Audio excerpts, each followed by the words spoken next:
Halo semuanya, Assalamualaikum warahmatullahi wabarakatuh. Berjumpa lagi dengan saya. Nama saya Nabila, NPM 1913053052. Nomor absen 22, semester 3B. Kali ini kita akan membahas apa itu hak asasi manusia. Kita sepertinya sering mendengar apa itu hak asasi manusia. Dari kita mulai SD, SMP, SMA, hingga perguruan tinggi, kita sering mendengar apa itu hak asasi manusia. Tapi, tahukah kalian apa itu hak asasi manusia? Baik, hak asasi manusia. Hak asasi manusia terdiri dari 3 kata. Yang pertama hak, asasi, dan manusia. Hak adalah sesuatu yang harus didapatkan oleh seseorang sejak ia lahir dan atau sejak ia menyelesaikan kewajiban. Sedangkan asasi, kata asasi berarti yang bersifat mendasar yang dimiliki manusia sebagai fitrah sehingga tak satu pun makhluk dapat mengintervensinya apalagi mencabutnya. Sedangkan manusia sebagai subjek yang mendapatkan hak asasinya.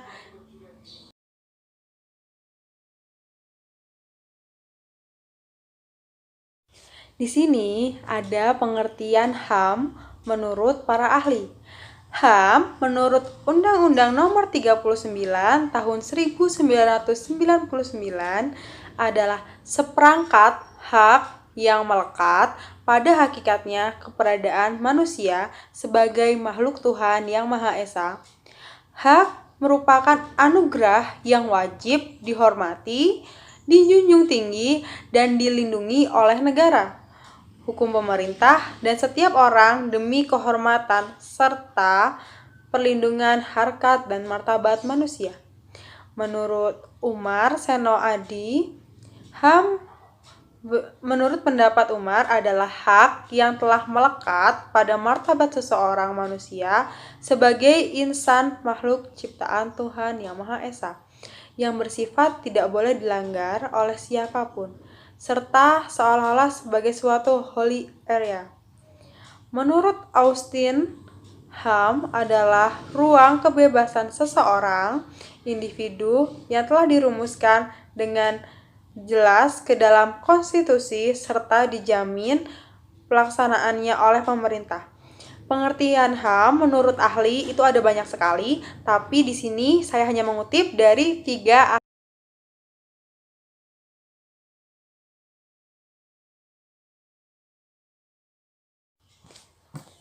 Dari banyak pengertian di atas, menurut para ahli, jadi apa sih itu HAM?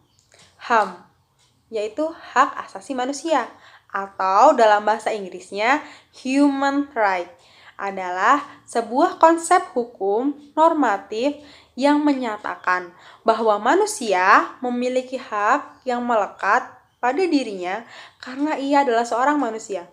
Hak asasi manusia berlaku kapanpun, dimanapun, dan kepada siapapun, sehingga bersifat universal.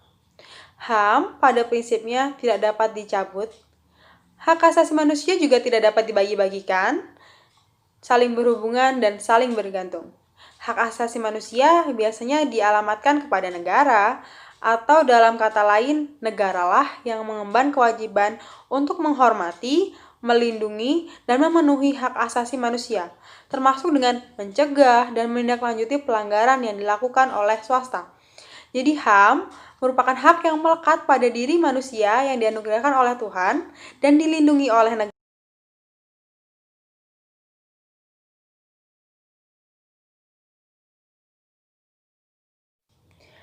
Adapun ciri-ciri hak asasi manusia. Yang pertama, HAM tidak perlu diberikan, dibeli, ataupun diwarisi. HAM merupakan bagian manusia yang secara otomatis diberikan oleh Tuhan Yang Maha Esa. HAM berlaku. Yang kedua, HAM berlaku untuk semua orang, yaitu HAM itu bersifat universal, menyeluruh. HAM bersifat universal tanpa memandang siapa orang itu, dari kalangan mana orang itu, dari mana orang itu berasal, apa jabatan orang itu, tidak. HAM diberikan kepada manusia sejak manusia itu lahir. Yang ketiga, HAM tidak dapat dilanggar. Tidak seorang pun mempunyai hak untuk melanggar dan membatasi hak orang lain. Yang keempat, HAM bersifat hakiki. Jadi HAM tetap ada dari manusia itu lahir hingga manusia itu meninggal.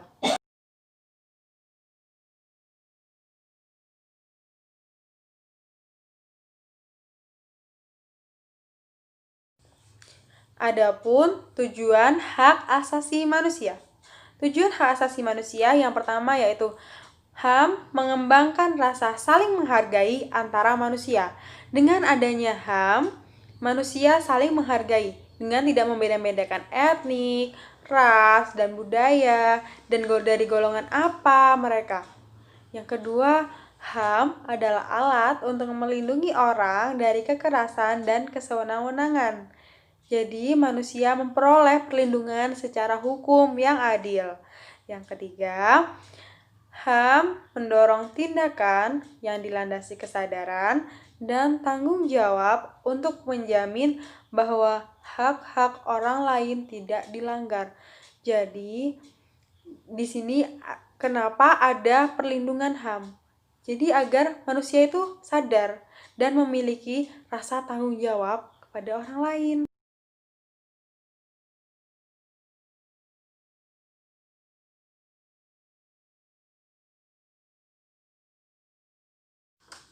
Materi selanjutnya yaitu macam-macam HAM. HAM terbagi menjadi beberapa. Yang pertama, hak asasi pribadi. Yang kedua, hak asasi ekonomi. Ketiga, hak asasi politik. Keempat, hak asasi hukum. Kelima, hak asasi sosial dan budaya. Keenam, hak asasi peradilan. Yang termasuk dalam hak asasi pribadi yaitu setiap orang bebas menentukan akan memeluk agama apa. Setiap orang bebas menentukan apa yang mereka mau. Setiap orang berhak untuk hidup. Setiap orang berhak untuk berpindah-pindah tempat.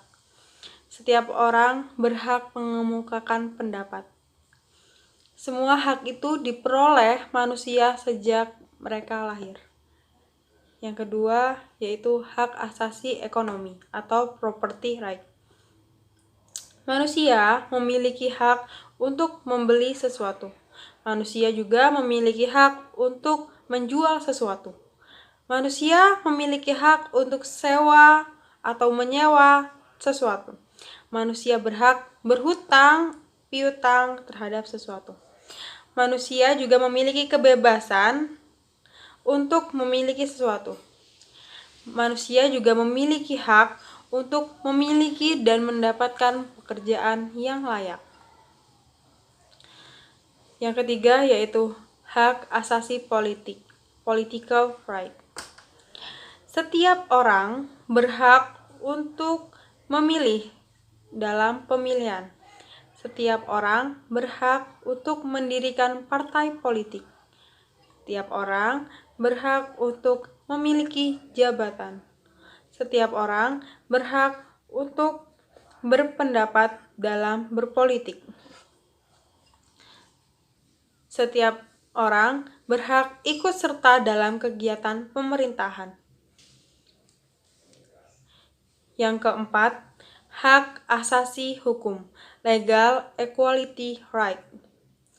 Contohnya, hak mendapatkan perlakuan yang sama dalam hukum dan pemerintahan.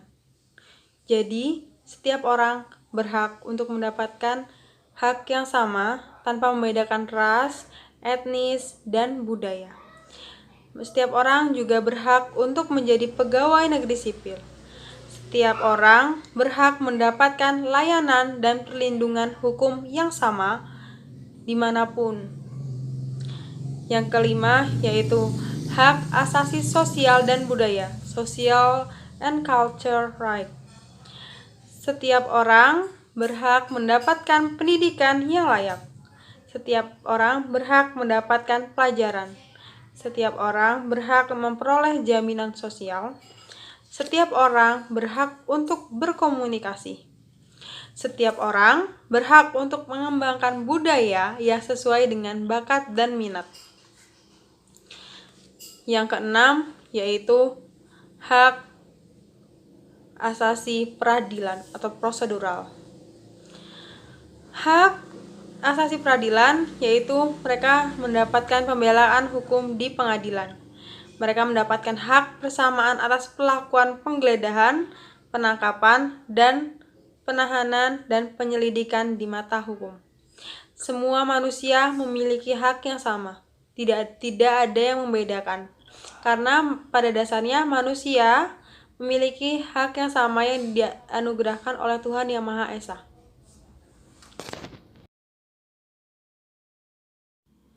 Materi selanjutnya yaitu kasus pelanggaran HAM. Kasus pelanggaran HAM dibagi menjadi dua, yaitu kasus pelanggaran HAM berat dan kasus pelanggaran HAM ringan. Yang termasuk ke dalam contoh kasus pelanggaran HAM ringan yaitu penindasan, perbudakan, dan penganiayaan. Yang termasuk ke dalam contoh kasus pelanggaran HAM berat yaitu pembunuhan massal atau genosida. Yang kedua, pembunuhan. Yang ketiga, penghilangan orang secara paksa. Yang keempat, diskriminasi. Contoh kasus pelanggaran HAM di Indonesia yang masih melekat hingga saat ini, contohnya yang pertama, peristiwa G30 SPKI. Peristiwa G30 SPKI adalah peristiwa pembunuhan massal yang dilakukan oleh PKI terhadap pahlawan Indonesia. Yang kedua, tragedi Semanggi I dan tragedi Semanggi II. Yang ketiga, penembakan mahasiswa Trisakti. Lalu, adapun contoh kasus pelanggaran HAM di dunia. Pelanggaran HAM berat di dunia itu ada banyak sekali. Yang pertama, tertindasnya Muslim Rohingya di Myanmar. Pelanggaran HAM Israel terhadap Palestina. Kekejaman Hitler. Kekejaman Husni Mubarak di Mesir. Peristiwa di atas merupakan contoh-contoh pelanggaran HAM berat yang ada di dunia dan materi selanjutnya yaitu instrumen hukum HAM internasional. Yang pertama yaitu pernyataan sedunia mengenai HAM, The Universal Declaration of Human Rights. Yang kedua, protokol opsi pertama pada ICCPR. Yang ketiga, Konvenan Internasional mengenai hak-hak sipil dan politik, The International Covenant of Civil and Political Rights.